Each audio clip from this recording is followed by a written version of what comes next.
अच्छा प्रश्न आपने किया। दर्द होता है इन प्रश्नों को सुन करके कि जिस मखाना के कांटा को की चुभन हमारे बिहार के किसान महसूस करते हैं, चुभता है उनको, ना हमारे राज्य को इसका बेनिफिट मिलता है और ना हमारे किसानों को बेनिफिट मिलता है। यहाँ का लावा जीएसटी के दायरे में नहीं होने की वजह से दिल्ली, कानपुर, बनारस, इंदौर, मुंबई, गुजरात, अन्य राज्यों में जब ये लावा 8 से 10 किलोग्राम के बोरे में पैक होता है तब ये जीएसटी से फ्री है। तो हमारे राज्य से 8 से 10 किलोग्राम का पैक होकर बाहर चला जाता है, हमारे राज्य को कोई बेनिफिट नहीं लगता है, मिलता है।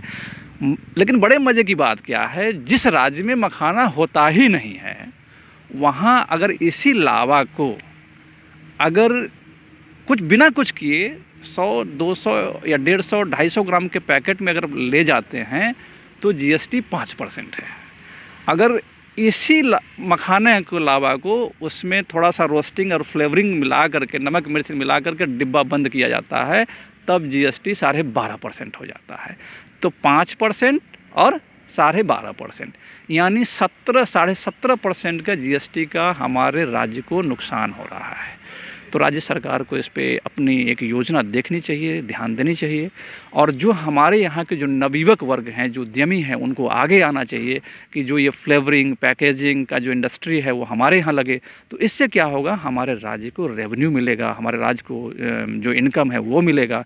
दूसरे राज्य, अब दिल्ली में मखाना होता नहीं है, अब गुजरात में मखाना होता नहीं है, उत्तर प्रदेश में मखाना होता नहीं है, और वहाँ के राज्य में जब वहाँ इंडस्ट्री लगता है तो वहाँ को जीएसटी मिलता है, उनके राज्य को एक्स्ट्रा इनकम मिलता है। कांटा चुभाए हमारे राज्य के लोग और जीएसटी का बेनिफिट उनको मिल रहा है। तो ये तो बड़ा दुख की बात है।